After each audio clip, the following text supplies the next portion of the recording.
मित्रांनो, मालिकेत आपल्याला जबरदस्त असा ट्विस्ट पाहायला मिळतो। मित्रांनो, सारंगने त्या गुंडाला पकडल्यानंतर त्या गुंडाने मात्र संपूर्ण कबुली जवाब दिलेला आहे की आपण हे सगळं काही का केलंय, कुणासाठी केलंय, कुणाच्या सांगण्यावरून केलंय।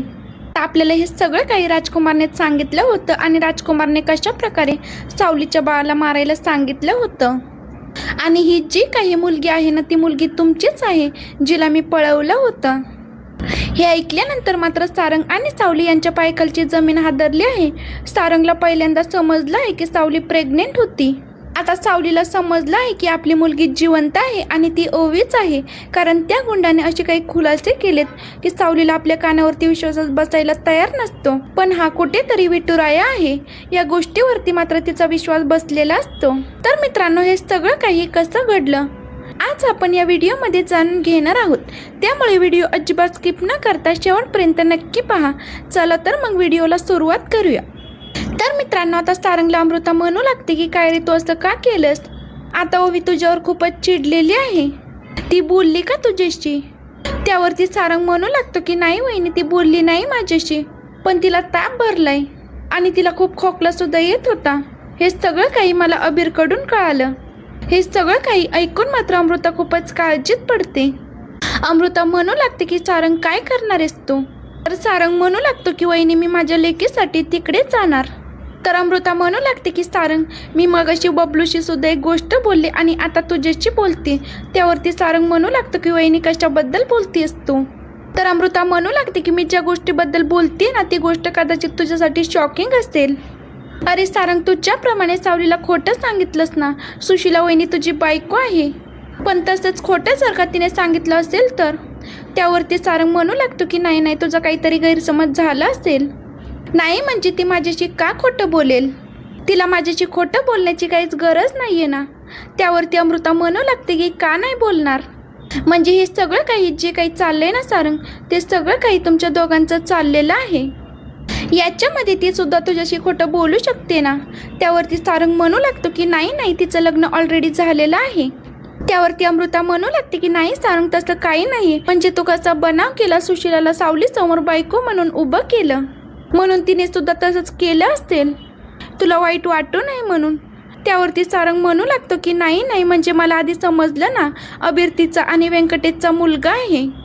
त्यावरती ती म्हणू लागते की नाही, मला अजूनही असं वाटतं की सावली आपल्यापासून सत्य लपवत आहे, ती आपल्यापासून नक्कीच काहीतरी लपवते। ज्याप्रमाणे तू करतोस ना, त्याचप्रमाणे ती सुद्धा करते। तर बबलू म्हणू लागतो की 100% ज्या वेळेला मी तिकडे गेलो होतो ना, त्यावेळेला सावली वहिनीच्या डोळ्यात मी तुझ्याबद्दल प्रेम बघितलंय दादा। ज्याप्रमाणे तिला त्रास नको म्हणून तू तुझं लग्न झालं आहे असं सांगितलंय, त्याचप्रमाणे तिने तुला त्रास नको म्हणून सांगितलं असेल तर? त्यावरती अमृता म्हणू लागते की मला काय वाटतं माहिती आहे का, तू ज्या वेळेला बेळगावला गेला होतास त्यावेळेला सुद्धा सुशीला सोबतच गेला होतास ना। त्यावेळेला जर का सुशीलाला तिने तुझ्यासोबत पाहिलं असेल तर? त्यावरती सारंग म्हणू लागतो की वहिनी पॉईंट आहे। तर अमृता म्हणू लागते की आता तुझ्याकडे एकच पर्याय आहे, ते म्हणजे आत्ताच्या आत्ता जा, ओवीला भेटण्याच्या निमित्ताने सावलीला भेट आणि तिकडे सगळं काही सत्य शोधून काढ।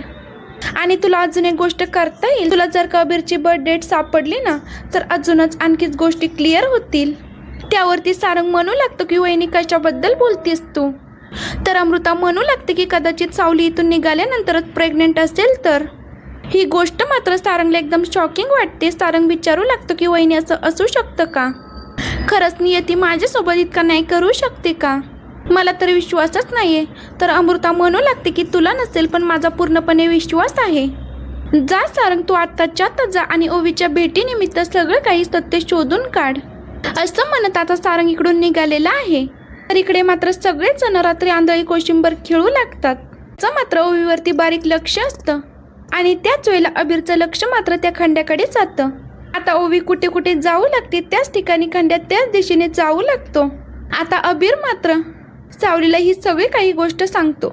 अबीर म्हणू लागतो की आई, कुणीतरी माणूस आहे जो माणूस ओवीवरती लक्ष ठेवतोय। आता अबीर म्हणू लागतो की आई लवकर ये, कारण कुणीतरी विचित्र माणूस आपल्या कॅम्पमध्ये फिरत आहे, हे मात्र त्याने पाहिलेलं आहे। आता त्या खंड्याचं मात्र अजिबात लक्ष नसतं, ओवी त्याच्याच दिशेने जात असते। त्याला वाटू लागतं की आता हिला पकडणं खूपच सोपं आहे. त्याच वेळेला तो तिला पकडण्यासाठी आलेला आहे. पण आता अबीरच्या हुशारीमुळे सावली तिकडे आलेली आहे. सावली त्या माणसाला पाहते आणि ती ओवीला म्हणते की काय गं ओवी, तू याला ओळखतेस का? तर ओवी म्हणू लागते की नाही टीचर. त्यावरती अबीर म्हणू लागतो की मी पाहिलंय आई. हा ओवीला मागून पकडण्याचा प्रयत्न करत होता. मी हे सगळं काही स्वतःच्या डोळ्यांनी पाहिलं आहे. तर ओवी म्हणू लागते की नाही. त्याच वेळेला सावलीला क्लिक झालेला आहे की हा तर तोच गुंड आहे ज्याने आपल्या मुलीला पळवलं आहे. त्याच वेळेला चिडलेली सावली त्याच्या दिशेने येते आणि म्हणू लागते की बोल लवकर, तू माझ्या मुलीचं काय केलंस? आणि त्याच वेळेला सारंग सुद्धा तिकडे पोचलेला आहे. सारंग म्हणू लागतो की काय चाललंय ह्यांचं, काय नेमकं चाललंय? आता सारंगने सुद्धा त्या माणसाला बघितलेलं असतं. सारंग त्याची कॉलर धरतो आणि म्हणू लागतो की काय रे, काय करत होतास तू? तर सावली सांगू लागते की सारंग हा आता ओवीच्या मागे होता. सारंग तुम्हाला हा कोण आहे माहिती आहे का? त्यावरती सारंग म्हणू लागतो की कोण आहे? त्यावरती ती लगेच सांगू लागते की या माणसाने 8 वर्षापूर्वी माझं बाळ पळवलं. सारंगला मात्र आता काहीच कळायला मार्ग नसतो. तो त्याची कॉलर पकडतो आणि म्हणू लागतो की बोल लवकर, कुणी पाठवलंय तुला?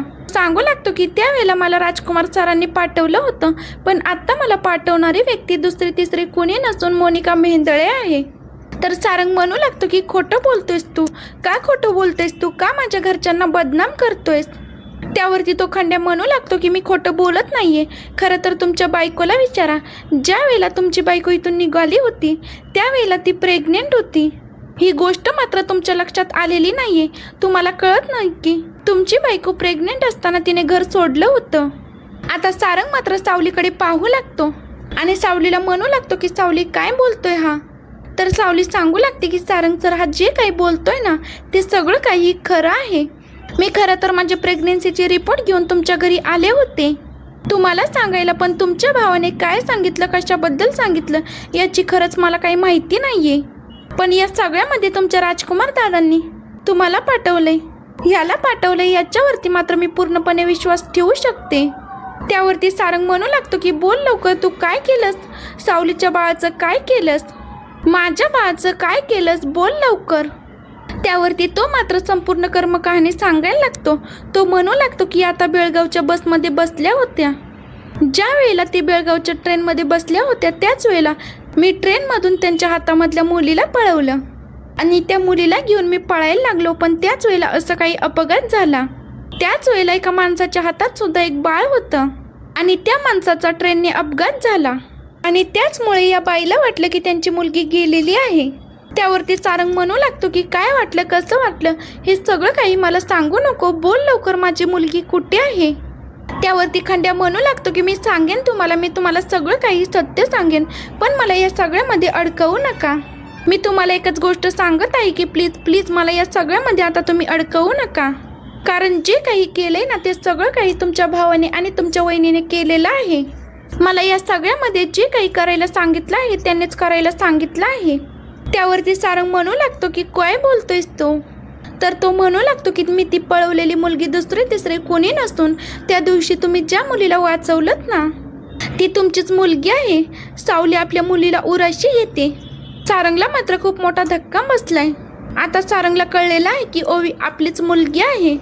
त्यावेळी सावली म्हणू लागते की हो सारंग सर, ही मुलगी तुमचीच आहे आणि माझी आहे. खरं तर ज्या वेळेला मी तिकडून निघाले होते त्यावेळेला खरं तर मी प्रेग्नेंट होते आणि मी माझ्या बाळांना घेऊन तिकडून निघाले होते. असं म्हटल्यानंतर सारंग म्हणू लागतो की सावली तू तुझ्या आयुष्यामध्ये पुढे गेलेली आहेस, आता माझ्या मुलीला तरी माझ्याकडे दे. आता ओवी मात्र आई आई करत सावलीकडे गेलेली आहे आणि ती म्हणू लागते की मला आई बाबा दोघेही पाहिजेत. हे सगळं काही चालू असताना अजूनही अबीर सुद्धा आपला मुलगा आहे हे सत्य मात्र सारंग समोर अजून आलेलं नाहीये. तर मित्रांनो, सावली ज्या वेळेला हे सत्य सांगेल त्यावेळेला सारंगचा आनंद मात्र गगनात मावेनासा होईल. असेच मालिकेंचे पुढील अपडेट पाहण्यासाठी आपल्या चॅनलला नक्की सबस्क्राईब करा. धन्यवाद.